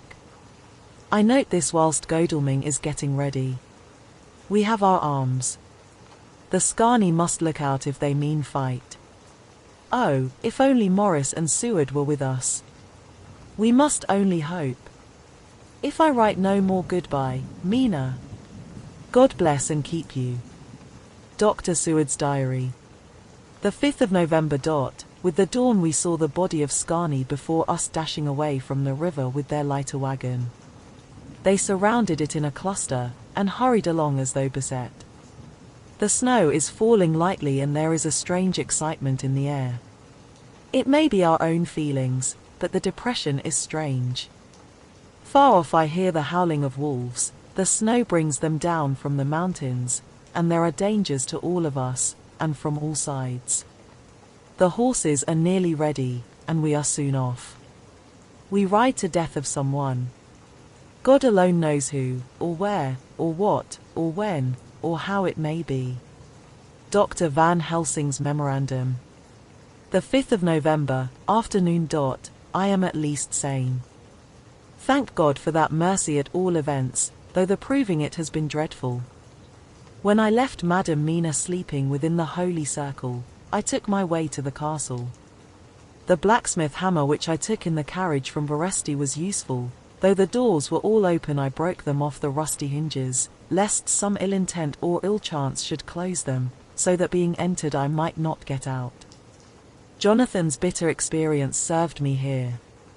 By memory of his diary I found my way to the old chapel, for I knew that here my work lay. The air was oppressive, it seemed as if there was some sulphurous fume, which at times made me dizzy. Either there was a roaring in my ears or I heard afar off the howl of wolves. Then I bethought me of my dear Madam Mina, and I was in terrible plight. The dilemma had me between his horns. Her, I had not dared to take into this place, but left safe from the vampire in that holy circle, and yet even there would be the wolf. I resolved me that my work lay here, and that as to the wolves we must submit, if it were God's will. At any rate it was only death and freedom beyond. So did I choose for her. Had it but been for myself the choice had been easy, the more of the wolf were better to rest in than the grave of the vampire. So I make my choice to go on with my work. I knew that there were at least 3 graves to find, graves that are in habit, so I search, and I find one of them.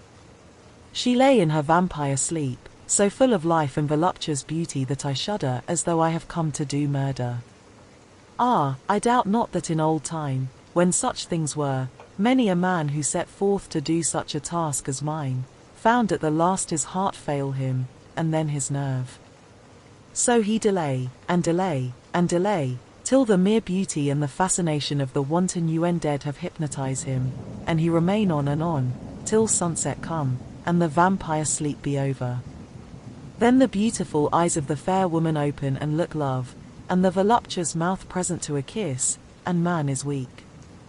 And there remain one more victim in the vampire fold, one more to swell the grim and grisly ranks of the dead. There is some fascination, surely, when I am moved by the mere presence of such an one, even lying as she lay in a tomb fretted with age and heavy with the dust of centuries, though there be that horrid odour such as the lairs of the Count have had.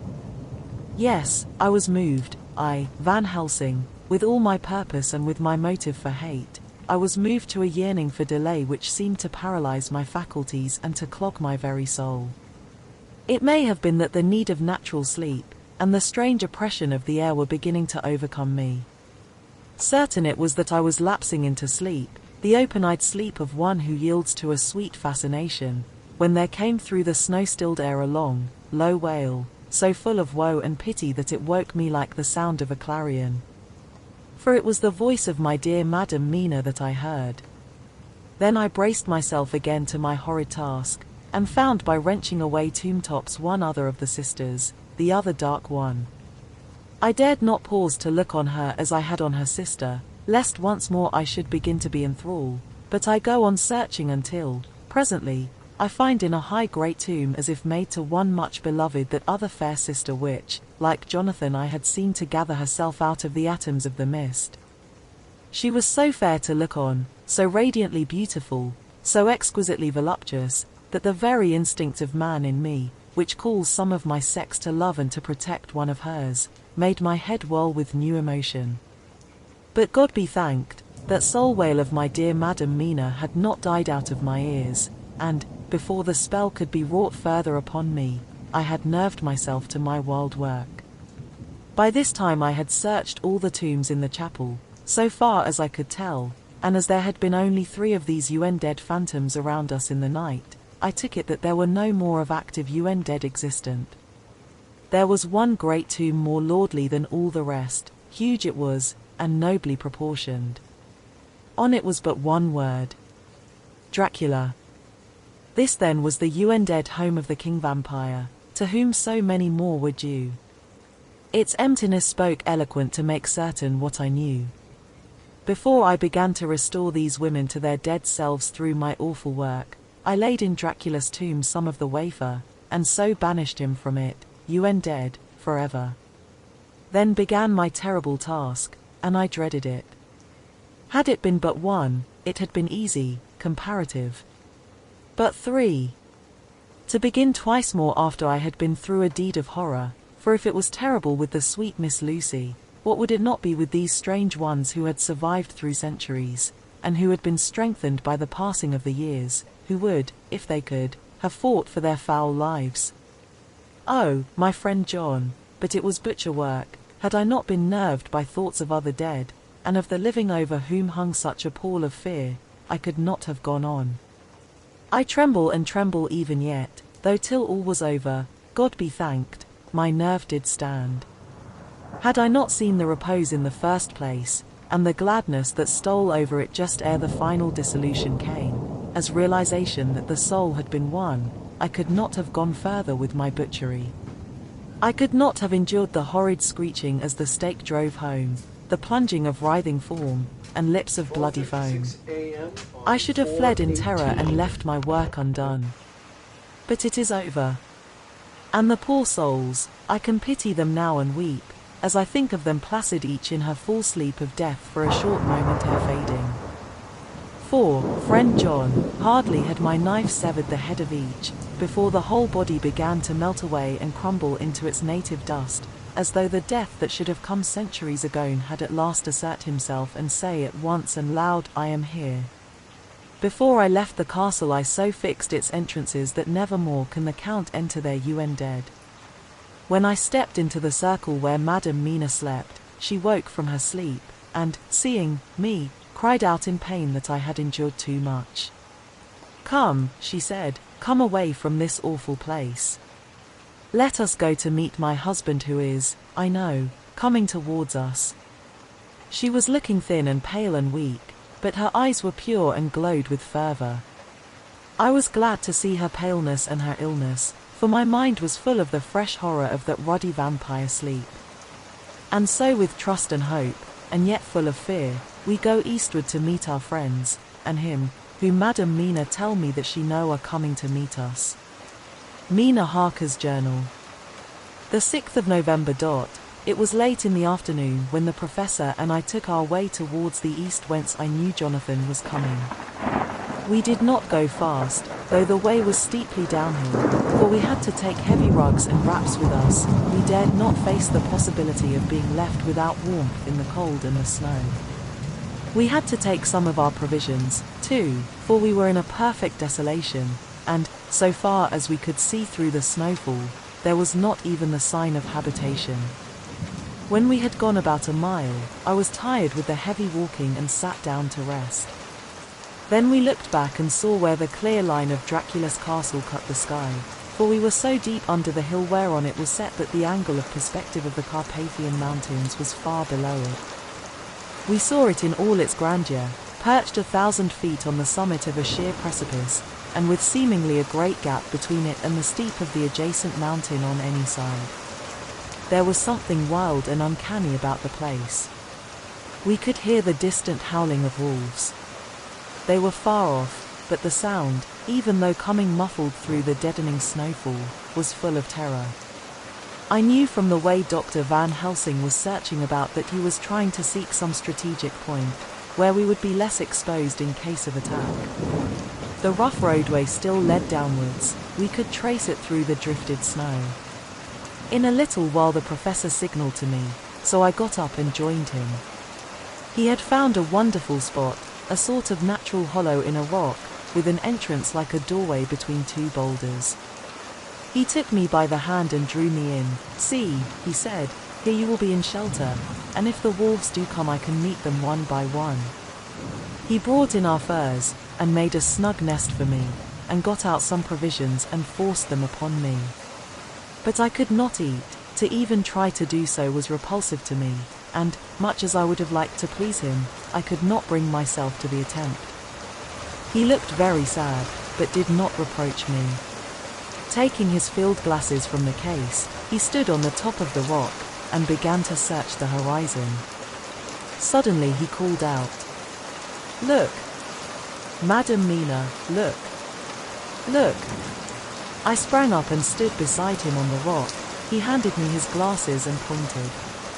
The snow was now falling more heavily, and swirled about fiercely, for a high wind was beginning to blow. However, there were times when there were pauses between the snow flurries and I could see a long way round. From the height where we were it was possible to see a great distance, and far off, beyond the white waste of snow, I could see the river lying like a black ribbon in kinks and curls as it wound its way.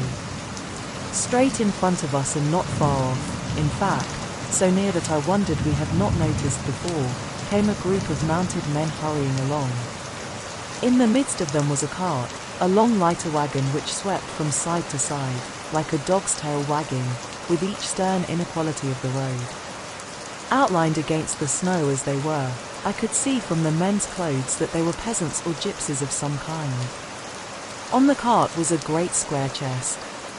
My heart leaped as I saw it, for I felt that the end was coming. The evening was now drawing close, and well I knew that at sunset the thing, which was till then imprisoned there, would take new freedom and could in any of many forms elude all pursuit. In fear I turned to the professor. To my consternation, however, he was not there. An instant later, I saw him below me. Round the rock he had drawn a circle, such as we had found shelter in last night. When he had completed it he stood beside me again, saying, "At least you shall be safe here from him." He took the glasses from me, and at the next lull of the snow swept the whole space below us. "See," he said, "they come quickly, they are flogging the horses, and galloping as hard as they can." He paused and went on in a hollow voice. "They are racing for the sunset. We may be too late. God's will be done."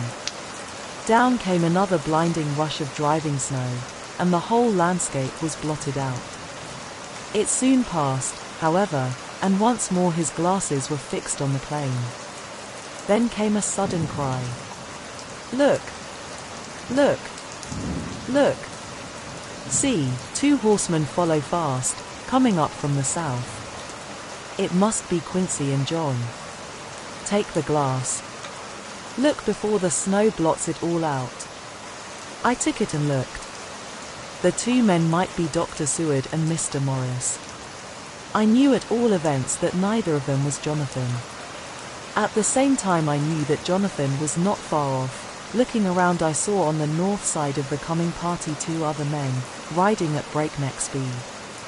One of them I knew was Jonathan, and the other I took, of course, to be Lord Godalming. They, too, were pursuing the party with the cart.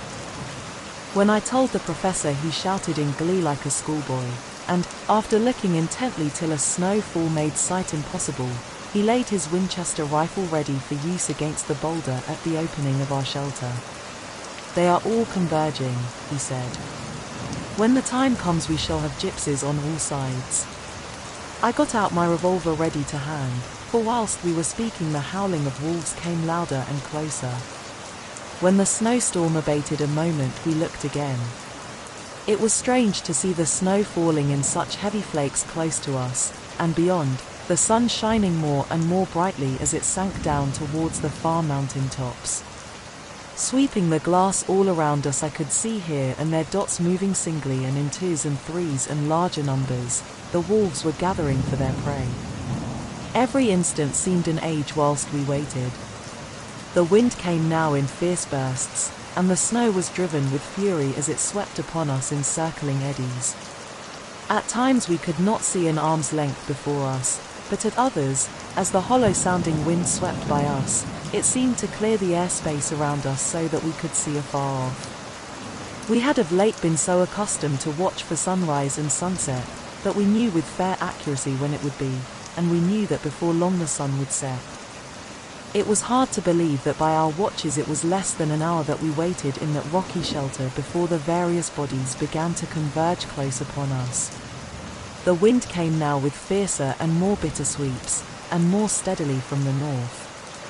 It seemingly had driven the snow clouds from us, for, with only occasional bursts, the snow fell. We could distinguish clearly the individuals of each party, the pursued and the pursuers. Strangely enough, those pursued did not seem to realize, or at least to care, that they were pursued. They seemed, however, to hasten with redoubled speed as the sun dropped lower and lower on the mountain tops. Closer and closer they drew. The professor and I crouched down behind our rock, and held our weapons ready. I could see that he was determined that they should not pass. One and all were quite unaware of our presence. All at once two voices shouted out to halt. One was my Jonathan's, raised in a high key of passion, the other Mr. Morris' strong resolute tone of quiet command. The gypsies may not have known the language, but there was no mistaking the tone, in whatever tongue the words were spoken.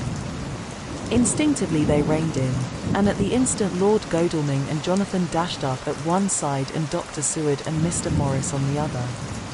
The leader of the gypsies, a splendid-looking fellow who sat his horse like a centaur, waved them back, and in a fierce voice gave to his companions some word to proceed. They lashed the horses, which sprang forward, but the four men raised their Winchester rifles, and in an unmistakable way commanded them to stop. At the same moment Dr. Van Helsing and I rose behind the rock and pointed our weapons at them. Seeing that they were surrounded, the men tightened their reins and drew up. The leader turned to them and gave a word, at which every man of the gypsy party drew what weapon he carried, knife or pistol, and held himself in readiness to attack. Issue was joined in an instant. The leader, with a quick movement of his rein, threw his horse out in front, and pointing first to the sun, now close down on the hilltops, and then to the castle, said something which I did not understand.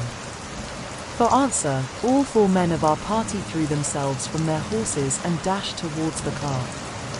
I should have felt terrible fear at seeing Jonathan in such danger, but that the ardour of battle must have been upon me as well as the rest of them. I felt no fear, but only a wild, surging desire to do something. Seeing the quick movement of our parties, the leader of the gypsies gave a command. His men instantly formed round the cart in a sort of undisciplined endeavour, each one shouldering and pushing the other in his eagerness to carry out the order. In the midst of this I could see that Jonathan on one side of the ring of men, and Quincy on the other, were forcing a way to the cart. It was evident that they were bent on finishing their task before the sun should set. Nothing seemed to stop or even to hinder them. Neither the levelled weapons nor the flashing knives of the gypsies in front, nor the howling of the wolves behind, appeared to even attract their attention. Jonathan's impetuosity, and the manifest singleness of his purpose, seemed to overawe those in front of him, Instinctively they cowered aside and let him pass. In an instant he had jumped upon the cart, and, with a strength which seemed incredible, raised the great box, and flung it over the wheel to the ground. In the meantime, Mr. Morris had had to use force to pass through his side of the ring of scarring. All the time I had been breathlessly watching Jonathan. I had, with the tail of my eye, seen him pressing desperately forward, and had seen the knives of the gypsies flash as he won a way through them, and they cut at him. He had parried with his great bowie knife, and at first I thought that he too had come through in safety, but as he sprang beside Jonathan, who had by now jumped from the cart, I could see that with his left hand he was clutching at his side, and that the blood was spurting through his fingers. He did not delay notwithstanding this, for as Jonathan, with desperate energy, attacked one end of the chest, attempting to prise off the lid with his great cookery knife, he attacked the other frantically with his bowie. Under the efforts of both men the lid began to yield, the nails drew with a quick screeching sound, and the top of the box was thrown back. By this time the gypsies, seeing themselves covered by the Winchesters, and at the mercy of Lord Godalming and Dr. Seward, had given in and made no resistance. The sun was almost down on the mountain tops, and the shadows of the whole group fell long upon the snow. I saw the Count lying within the box upon the earth, some of which the rude falling from the cart had scattered over him. He was deathly pale, just like a waxen image, and the red eyes glared with the horrible vindictive look which I knew too well. As I looked, the eyes saw the sinking sun, and the look of hate in them turned to triumph. But, on the instant, came the sweep and flash of Jonathan's great knife. I shrieked as I saw it shear through the throat, whilst at the same moment Mr. Morris's bowie knife plunged into the heart. It was like a miracle, but before our very eyes, and almost in the drawing of a breath, the whole body crumbled into dust and passed from our sight. I shall be glad as long as I live that even in that moment of final dissolution, there was in the face a look of peace, such as I never could have imagined might have rested there. The castle of Dracula now stood out against the red sky, and every stone of its broken battlements was articulated against the light of the setting sun. The gypsies, taking us as in some way the cause of the extraordinary disappearance of the dead man, turned, without a word, and rode away as if for their lives. Those who were unmounted jumped upon the lighter wagon and shouted to the horsemen not to desert them.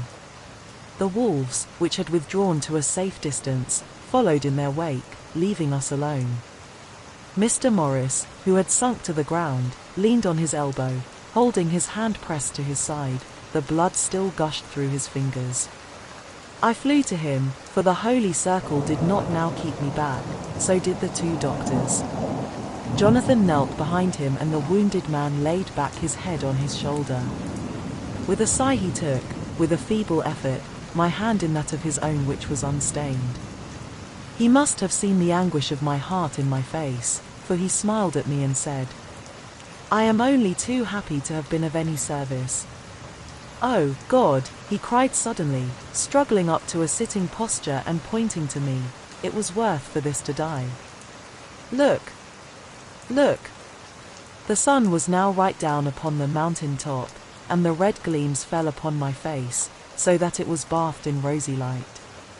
With one impulse the men sank on their knees and a deep and earnest "Amen" broke from all as their eyes followed the pointing of his finger. The dying man spoke.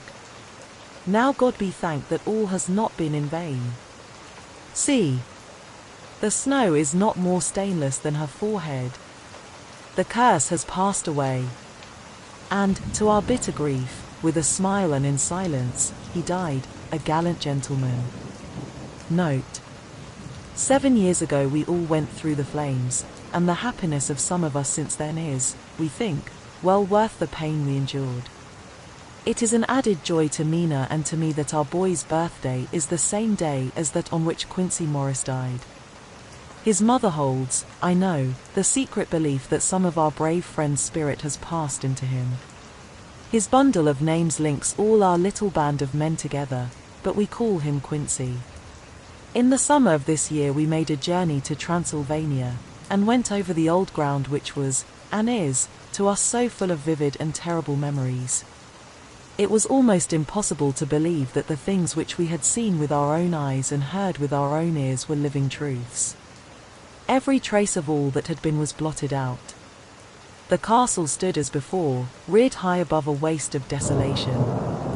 When we got home we were talking of the old time, which we could all look back on without despair, for Godalming and Seward are both happily married.